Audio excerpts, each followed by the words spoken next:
Praise the lord. దేవునికి స్తోత్రాలు. నేను pastor Ratna Maitra from praise god ministry. ఈ రోజున యేసయ్య మన కోసం వాగ్దానాన్ని ఏర్పాటు చేశారో ఒకసారి చూద్దాము. మలాకి గ్రంథము 3వ అధ్యాయము 6వ వచనము. యెహోవానైన నేను మార్పులేని వాడను కనుక యాకోబు సంతతి వారైన మీరు లయము కాలేదు. Malachi chapter 3 verse 6. For I am the Lord, I do not change. Therefore you are not consumed, O sons of Jacob. దేవునికి స్తోత్రాలు. మనము we feel always we make God as if we can change God. దేవుణ్ణి మనం మార్చగలం అనుకుంటాం, లేకపోతే మనం ఏది చెబితే దేవుడు అదే చేస్తారని మనం అనుకుంటాము. దేవునితో అది కాదు. దేవుడు మారని దేవుడు. ఆయన నోటి మాట ఒకటి వచ్చిందంటే అది నెరవేర్చే దేవుడు. ఆయన ఆలోచనలు ఎప్పుడూ ఉన్నతంగానే ఉంటాయి. మన ఆలోచన ప్రకారం సరిపోల్చుకుంటానికి కానీ, లేకపోతే మన ఇష్టం వచ్చిన ప్రకారం దేవుని గురించి మాట్లాడటానికి కూడా మనం సరిపోమని మరొకసారి చెప్తున్నారు. ఎందుకంటే ఇక్కడ ఇమ్యూటబిలిటీ అంటారు. ఇమ్యూటబిలిటీ అంటే he is not a god who change not. ఎలాంటి పరిస్థితుల్లోనైనా కానీ తన యొక్క స్వరూపాన్ని మార్చుకొని కానీ, లేకపోతే సమయ ప్రభావాన్ని బట్టి మారటం కానీ జరిగే దేవుడు కాదు. దేవాది దేవుడు ఆ రోజున మాట్లాడిన దేవుడు. ఆది కాండము ఆదాము అవ్వతో మాట్లాడిన దేవుడు ఈ రోజున మనకి రెవల్యూషన్ ప్రకటన గ్రంథంలో మనతో మాట్లాడుతున్న దేవుడు. ఆ దేవుడు same, he is the same god. But only thing what he has done is ఆయన చెప్పిన మాటలన్నిటిని కూడా పాత నిబంధన చెప్పిన ప్రతి కార్యాన్ని నూతన నిబంధనలో ఆయనే ఈ భూమి మీదకి దిగివచ్చి మన కోసం ఆయన ప్రతి కార్యాన్ని నెరవేర్చి ఒక divine and human nature. So కాబట్టి మనం మాట్లాడేటప్పుడు because Jesus Christ has taken ఈ యొక్క దైవ స్వరూపాన్ని ఆయన విడిచి మానవ స్వరూపాన్ని తీసుకొని తన దైవికమైన అధికారంతో ఆయన మనల్ని పరిపాలించకుండా ఒక మానవునిగా తన్ను తాను తగ్గించుకొని, ఫిలిప్పీయుల పత్రిక 2లో ఉంటుంది, రిక్తునిగా సమస్తాన్ని ఆయన విడిచిపెట్టి ఆయన నీ కోసం నా కోసం నిన్ను నన్ను రక్షించడం కోసం మానవ రూపం ఎత్తి మానవునిగా జన్మించి ఆ యొక్క కష్టాల్లో హెబ్రీయుల పత్రిక 5లో మనం చూస్తాము. ఆ యొక్క సమస్యల్లో, అంత భయంకరమైన శిలువ భారంలో, ఆ యొక్క సమస్యలో ఆయన విధేయతలో దేవునికి విధేయత చూపించి ఆ విధేయతను విడిచిపెట్టకుండా వచ్చిన కార్యాన్ని ఆయన కంప్లీట్ చేసి ఒక మానవునిగా కూడా ఏ విధంగా దేవునిలో నిలబడి ఉండొచ్చు, ఆ యొక్క యథార్థమైన సేవ చేయవచ్చు, యథార్థంగా దేవుని ఎదుట ఎలాగ ఉండొచ్చు అని మనకి రెండు వైపులు కూడా దేవుడు మనకు చూపించాడు. నాణ్యానికి ఏ విధంగా రెండు వైపులు ఉంటుందో, ఒక దైవిక స్వభావం, ఒక మానవ స్వభావం. కాబట్టి మనము ఒక మానవునిగా యేసయ్యను చూసినప్పుడు we try to talk him like us, మనలాగా మాట్లాడటానికి మనం ప్రయత్నిస్తాము. కానీ but do not forget that he is the god, he is the creator. మనల్ని సృష్టించుకున్న దేవుడు, ఆ దేవుడే నీ కోసం నా కోసం చనిపోయారు. ఆయన మన కోసం ఈ యొక్క రహస్యాన్ని దేవుడు బట్టబయలుగా చేసి నిన్ను నన్ను ఆయన స్వీకరించారు. దేవునికి స్తోత్రాలు. ఫర్ ఎవర్ హీ సేమ్, ఎల్లవేళ ఎల్ల కాలము ఆయన అదే రీతిగా అదే విధంగా ఉండే దేవుడు. He has chosen us to change like him. ఆయన మనల్ని ఏర్పాటు చేసుకొని ఆయన స్వరూపంలోకి మార్చడానికి మనల్ని దేవుడు ఏర్పాటు చేసుకున్నారు.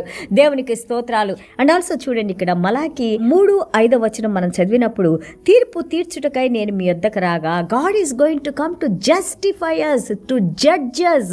Judgement is going to come. But కానీ ఎవరైతే దేవుని యొక్క శిలువ మరణం యందు విశ్వాసం ఉంచి ఆ శిలువ మరణం ద్వారా యేసు క్రీస్తు ఆయన మరణించి సమాధి చేయబడి తిరిగి లేచారని ఆ ప్రభు మన హృదయంలోకి వచ్చినప్పుడు, మన పాపాలను ఒప్పుకున్నప్పుడు ప్రభు మన పాపాలను మోసారని, మన ప్రతి పాపాన్ని క్షమించగలిగిన శక్తి మన ప్రభులో ఉందని, ఆ యొక్క పునరుద్ధాన శక్తితో దేవుడు మనల్ని శుద్ధీకరించుకుని మన పాపాన్ని క్షమించినప్పుడు నువ్వు నేను దీని తర్వాత జరిగే తీర్పులోకి మనం రామని బైబిల్ గ్రంథం తెలియజేస్తూ ఉంది. So whoever confesses now, these people are saved now, born again now, and we will not come into the later judgment.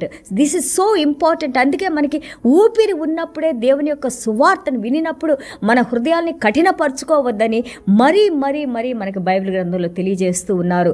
మీ హృదయాలు ఎలాగుండాలి? మెత్తబడే హృదయాలుగా ఉండాలి. కఠినపరచుకోవద్దు, దేవునికి దూరంగా వెళ్ళవద్దు, వేషధారణలో మనం జీవించవద్దు, అవివేకమైన మాటలు మాట్లాడవద్దు, సొంత నీతిలో బ్రతకవద్దు. పరిసయ్యులు శాస్త్రుల కంటే నీ నీతి ఎక్కువగా ఉంటేనే నువ్వు పరలోక రాజ్యంలోకి వస్తావని మన యేసయ్య మనకి తెలియజేస్తూ ఉన్నారు. దేవునికి స్తోత్రాలు. అలాగే ఆయన అంటున్నారు, చూడండి, తీర్పు తీర్చుటకు నేను మీ యొద్దకు రాగా, చిల్లంగి వాండ్ర మీదను వ్యభిచారుల మీదను అప్రమాణికుల మీదను నాకు భయపడక వారి వారి కూలి విషయంలో కూలివారిని, విధవరాండ్రను, తండ్రి లేని వారిని బాధపెట్టి పరదేశులకు అన్యాయం చేయవారి మీదను దృఢంగా సాక్ష్యం పలుకుదునని సైన్యములకు అధిపతి యెహోవా సెలవిచ్చుచున్నారు. దేవుడు అంటున్నారు, ఎవరైతే అక్రమంగా ఇతన్ని అప్రెస్ చేసి, ఇతన్ని కష్టపెట్టి, వారిని బాధ పెట్టి, ఇతరుల ధనాన్ని దోచుకొని, లేకపోతే వారికి రావాల్సిన ఇవ్వకుండా ఎవరైతే అన్యాయంగా ప్రవర్తిస్తారో, వ్యభిచారులు, అలాగే మోసం చేసేవారిని, చిల్లంగి వారిని, అబద్ధాలు చెప్పేవారిని, వీరందరికి కూడా ఒక రోజున నేను తీర్పు తీరుస్తాను, ఎందుకంటే నేను మారని దేవుణ్ణి అని అంటున్నారు. ఇక్కడ దేవుడు అంటున్నారు, I am not the lord who changes, I will not change, forever I'm same god. ఆ రోజున ఏదైతే పాపాన్ని నేను పాపమని ఖండించానో, ఈరోజు కూడా పాపాన్ని పాపమనే ఖండించే దేవుణ్ణి. కానీ ఆ పాపాన్ని క్షమించడానికే, మిమ్మల్ని మళ్ళీ తిరిగి నా యొద్దకు తీసుకురావడానికే నేను సిలువలో మరణించాను. ఎవరైతే నా మరణం యందు విశ్వాసం ఉంచుతారో, హృదయంలోకి ప్రభువును ఆహ్వానిస్తారో, వారు ఇప్పుడే నీతిమంతులుగా వారు క్షమించబడతారు, అలాగే నీతిమంతులుగా తీర్చబడతారు. వారికి పరలోక రాజ్యంలో స్థానం ఉంది, మళ్ళీ తిరిగి ఆ తీర్పులోకి రారు అని మన యేసయ్య మనకి తెలియజేస్తూ ఉన్నారు. What a wonderful verse is that one. ఎంత అద్భుతమైన మాట కదా. దేవుడు ఈ రోజున మనల్ని కరెక్ట్ చేసుకుంటానికి, మనం ఒక నరకంలోకి వెళ్లకుండా, అలాగే తీర్పులోకి రాకుండా, రెండవ మరణాన్ని మనం మరణించకుండా దేవుడు ఈ రోజున మనల్ని హెచ్చరిస్తూ, అలాగే బుజ్జగిస్తూ, ఆయన వాక్యాన్ని తెలియజేస్తూ ఇంకా మనకి సమయాన్ని ఇస్తూ ఉన్నారు. దేవునికి స్తోత్రాలు. అలాగే 3:7 చూడండి, యేసయ్య అన్నారు, రిటర్న్ టు మీ అన్నప్పుడు ఇక్కడ ప్రజలు అడుగుతున్నారంట, హౌ కెన్ వి రిటర్న్? దీనికి ఆన్సర్ మనకి ప్రకటన గ్రంథం 3:20 మన ప్రభు అయిన యేసయ్య చెప్పారు, ఎలాగ మనం తిరిగి వస్తాము? మీ హృదయం దగ్గరే నేను నిలబడి ఉన్నాను. ఎవరైతే నా స్వరాన్ని విని మీ హృదయాన్ని నా కోసం తెరుస్తారో, నేను వారి హృదయంలోకి వస్తాను, వారిని క్షమిస్తాను, వారితో కలిసి సహవాసంలో ఉండటానికి, వారితో కలిసి భోంచేయటానికి, వారితో కలిసి జీవించడానికి నేను సిద్ధంగా ఉన్నానని మన ప్రభు చెబుతూ ఉన్నారు. ఈ రోజున మీరు ఆలోచించుకోవచ్చు, మలాకీలో చెప్పారు, బట్ ఈ రోజున ఇన్ని పాపాలు చేసిన నన్ను, ఇన్ని అబద్ధాలు చెప్పి, ఇన్ని మోసాలు చేసిన నన్ను దేవుడు క్షమిస్తారా? క్షమిస్తాననే దేవుడు ఈ రోజున మనతో మాట్లాడుతున్నారు. నేను ప్రేమించే దేవుడిని, క్షమించే దేవుడిని, మీ మీద కృప చూపించే దేవుడిని, మీకోసం ఇంకా నా చేతులను చాపి మీకోసం రండి అని నేను ఆహ్వానిస్తూ ఉన్నానని యేసయ్య ఈ రోజున మనతో మాట్లాడుతూ ఉన్నారు. జాలి కలిగిన దేవుడు మన దేవుడు, కనికరించే దేవుడు మన దేవుడు, ప్రేమించే దేవుడు మన దేవుడు, ఆశీర్వదించే దేవుడు మన దేవుడు, కృప చూపించే దేవుడు మన దేవుడు, మనల్ని, మన హృదయంలో ఉన్న భారాన్ని తీసివేసి మనకి సమాధానాన్ని ఇచ్చే దేవుడు మన దేవుడు, దేవునితో సమాధానపరిచిన దేవుడు మన యేసయ్య. ఆయన శిలువ మరణము. దేవునికి స్తోత్రాలు. చూడండి, గలతీయుల పత్రిక 6:2 అపోస్తలుడైన పౌలు గారు అంటారు, బేర్ వన్ అనదర్స్ బర్డన్స్.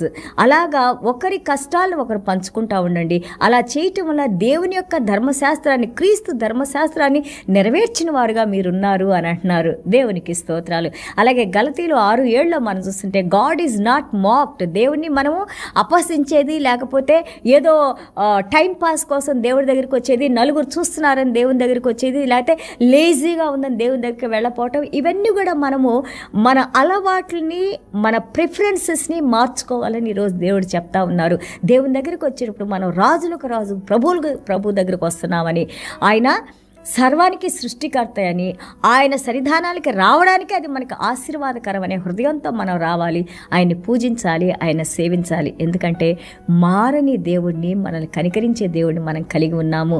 అలాగే చూడండి, మనము ఇక్కడ అపోస్తలుడైన పౌలు గారు అంటున్నారు గలతీయులు 6:7, మీరు మంచి చేయడానికి అలసట చెందబాకండి, even though it is tiring to you. అది అలసట కలిగించినా కానీ మనం మంచి చేయటం కంటిన్యూ చేసి మానకుండా ఉన్నప్పుడు సరైన సమయంలో దాన్ని కోసుకుంటానికి, ఆ పంటను మనం అనుభవించడానికి దేవుడు మన కృపను అనుగ్రహిస్తారు. Do not be worried, do not be lazy, do not feel tired, because God is the one who gives us reward. And also Galatiyulu 6:4 let us examine our own work. మనం చేసే పనులు ఒక్కసారి మనం పరీక్షించుకుందాము. అది మన పేరు కోసం చేస్తున్నామా? నిజంగా దేవుని ప్రేమించి మనం దేవుని నామం కోసం చేస్తున్నామా? దేవుని సువార్త నిజంగా అందరూ వినాలని మనం ప్రకటిస్తున్నామా? ఇది కూడా పరీక్షించుకోమంటున్నారు. కాబట్టి ఈ రోజున ఇంత అద్భుతంగా మన మీద ఇంకా ప్రేమ చూస్తున్న దేవునికి పాదాలకు స్తుతులు, స్తోత్రాలు. ఈ అందిన వాక్యాన్ని మీ హృదయంలో పెట్టుకోండి. అటు ఇటు తొలగిపోకుండా, సాతాను దొంగిలించకుండా ఈ వాక్యం వల్ల భయభక్తులు కలిగి మనం నడుచుకున్నప్పుడు దేవుడు మనల్ని, మన కుటుంబాలని, మనం చెప్పే వాక్యాన్ని వినిన వారందరినీ కూడా ఆశీర్వదించి ఆయన బిడ్డలుగా అనుదినము ఆయన మనల్ని నడిపిస్తూ ఉంటారు. దేవునికి స్తోత్రాలు. చిన్న ప్రార్థన చేసుకుందాం. యేసయ్యా మీకు వందనాలు, స్తోత్రాలైనా. Thank you Jesus for your grace and mercies. అద్భుతమైన వాక్యాలతో తండ్రి ప్రభా మేము ఆనందించడానికి, సంతోషించడానికి, మీలో బలపడటానికి, మీలో స్థిరపడటానికి, మీ శక్తిని పొందటానికి ప్రభా, మీ వెలుగులో నడుచుకుంటానికి మీరు చూపిస్తున్న కృపను బట్టి మీకు వందనాలు, స్తోత్రాలనైనా. అవును నాయన, మీరు మారని దేవుడు నాయన ప్రభా, మమ్మల్ని ఎంతగానో ప్రేమించిన ఆయన ప్రభా, ఈ రోజును కూడా నాయన పాపులమైన మేము పడిపోయినప్పుడు నాయన మమ్మల్ని విడిచిపెట్టకుండా నాయన మమ్మల్ని లేవనెత్తి నాయన ఒక మంచి గొర్రెల కాపరగా నాయన మీరు మమ్మల్ని శుద్ధీకరించుకొని నాయన ప్రభా, మాకు కావాల్సిన ప్రతిదీ సప్లై చేస్తూ నాయన, ఎలాంటి వేదన ఎలాంటి బలహీనతలు మాకు రాకుండా కాపాడుతూ నాయన ప్రభా, ఏ క్షణంలో మాకు ఏది కావాలో ప్రతిదీ మాకు అనుగ్రహిస్తూ నాయన మమ్మల్ని మా కుటుంబాన్ని దీవిస్తూ నాయన ప్రభా, మంచి ఆరోగ్యాలతో నడిపిస్తున్న దేవా మీ పాదాలకు స్తుతులు, స్తోత్రాలైనా. ఇంకా నాయన మీ వాక్యం వల్ల గౌరవము, భయభక్తులు నాయన. అలాగే తండ్రి ప్రభా, ఈ వాక్యానికి ఎంతమందికో పంచిపెట్టాలని ఆ యొక్క హృదయంలో ఆ యొక్క ఆలాపన మీరు కలిగించి నాయన ప్రభా, ఆ స్ఫూర్తితో మేము యొక్క వాక్యాన్ని ప్రచురణ చేయడానికి, మిమ్మల్ని నాయన ప్రభా మహిమపరచడానికి మాకు కృప చూపించమని, మాలో ఉన్న ప్రతి బలహీనతల నుండి విడుదల కలుగు చేయమని యేసయ్య దివ్యమైన నామలో తండ్రి ఆశీర్వదించి ప్రార్థన చేస్తున్నాం తండ్రి. Amen. God bless you all.